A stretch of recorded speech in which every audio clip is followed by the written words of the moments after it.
Resuming debate, the honourable member for Battle River Crowfoot. Thank you very much, Madam Speaker. And it is, as always, an honour to be able to stand in this chamber and address the issues that are impacting Canadians. But, Madam Speaker, I stand in this chamber tonight to speak about an issue that should make every one of the 338 members of this House take a moment to pause. The invocation of the Emergencies Act. Madam Speaker, an act passed in 1988, of which was the successor to the War Measures Act. Now, Madam Speaker, if I could, I want to talk a little bit about the history and why it is so important to understand that in the context of where we are this evening. Madam Speaker, the War Measures Act was invoked 3 times in the history of this country. World War I, World War II, and the FLQ crisis under former Prime Minister Pierre Elliott Trudeau. Now, Madam Speaker, I find it incredibly troubling that that's the context for which we find ourselves here today. Wars and murdered politicians is the context for the debate that we find ourselves in here today. Madam Speaker, the invocation of the War Measures Act, an extreme measure to deal with significant issues. Now, I don't think that there would be a member of this House that wouldn't agree with the need for a mechanism like this to exist. Because, Madam Speaker, the reality is that there are instances where significant action needs to be taken. But, Madam Speaker, we see this Liberal Prime Minister invoking this Emergencies Act, the taking and granting himself and his government unprecedented authority. Unprecedented authority that includes significant things that suspend, for example, due process. Now, Madam Speaker, the members opposite don't necessarily like to consider the precedent of the actions that they make, the decisions that they make. But, Madam Speaker, the precedent is being set by the invocation of this act here, that it is okay to suspend due process, a fundamental aspect of a modern democracy. A fundamental aspect ensuring that there's not things like unreasonable search and seizure. Many, although the government talks about the Emergencies Act being subject to the Charter, there are aspects of it that are allowed to be overridden because of what the Emergencies Act allows. And, Madam Speaker, it's important to acknowledge those things as we enter into this debate. Madam Speaker, we see that there is this seemingly flippant approach to such a serious issue that is setting a precedent that I would simply ask this question. Madam Speaker, if the members opposite and members of the NDP who have indicated that they are going to support this, Madam Speaker, if this was former Prime Minister Stephen Harper that had invoked this act, would they be celebrating it? Would they be laughing in their seats? Would they be poking fun and seemingly enjoying the fact that they are taking away the right to due process?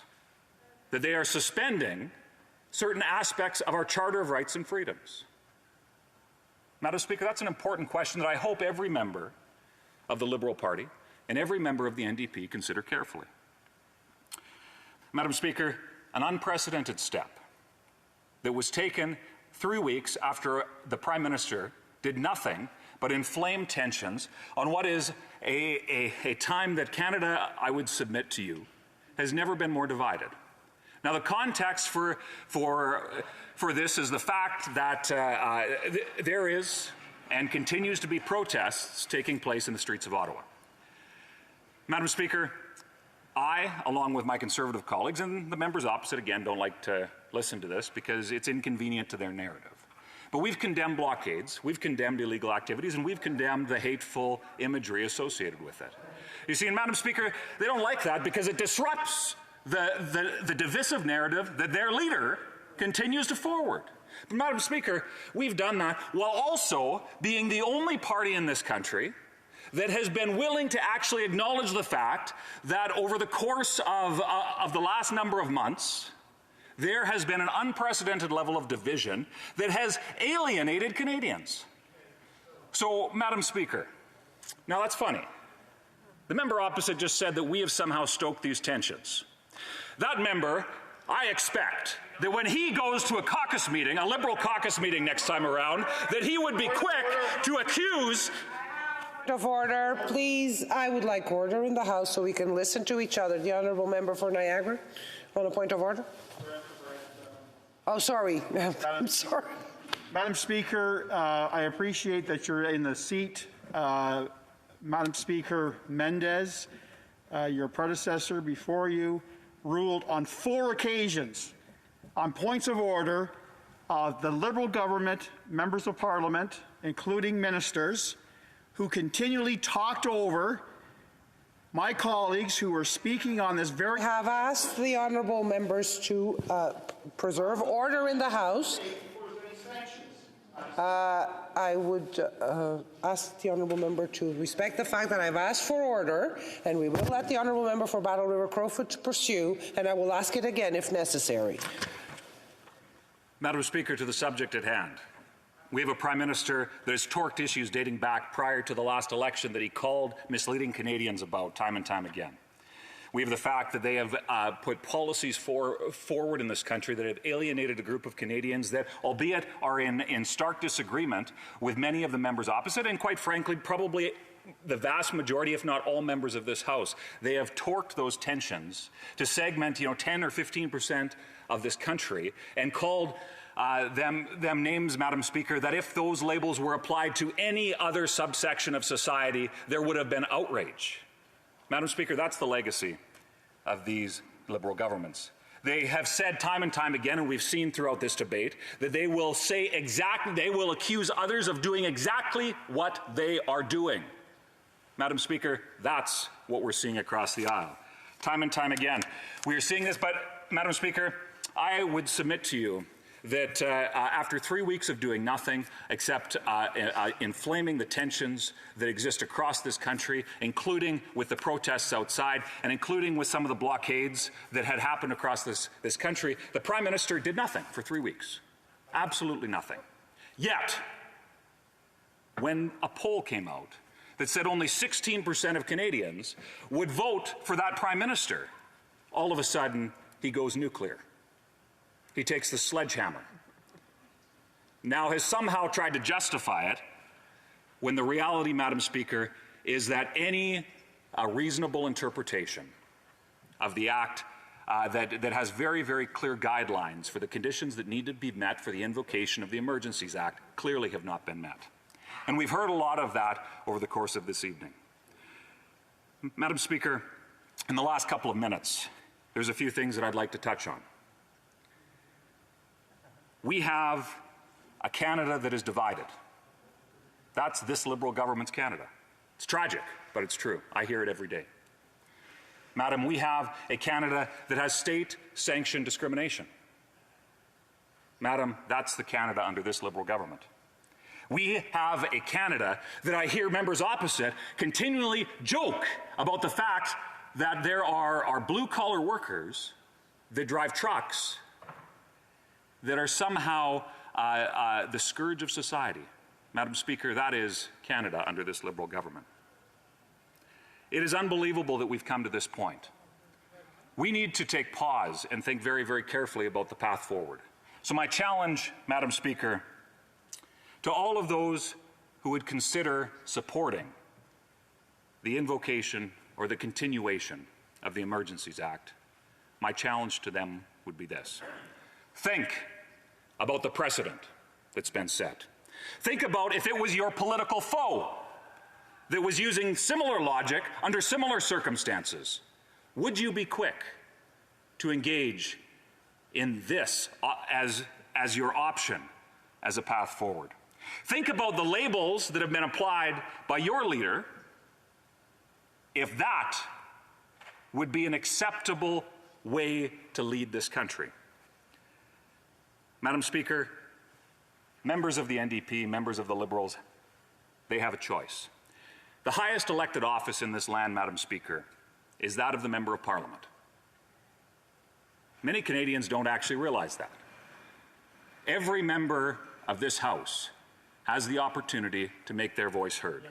So when members on what will be a vote likely Monday evening, when they have their chance to cast their vote, to stand in their place, let them think long and hard about the precedent that they're setting with the invocation of this act, because we can stand up for democracy in the midst of what is an incredibly challenging time for our country. Questions and comments. The honourable member for Saanich-Schofield.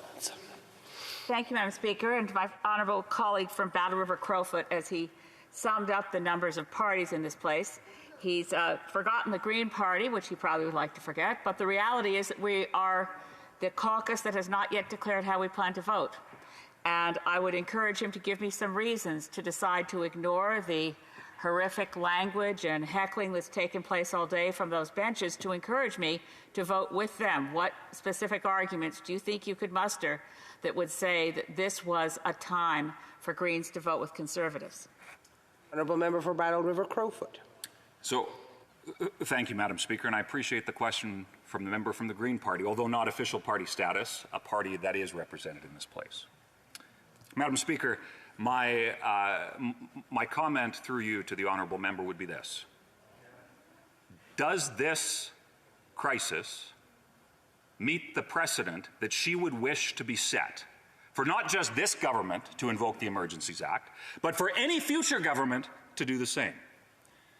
Does the context for which we are having this debate meet that criteria?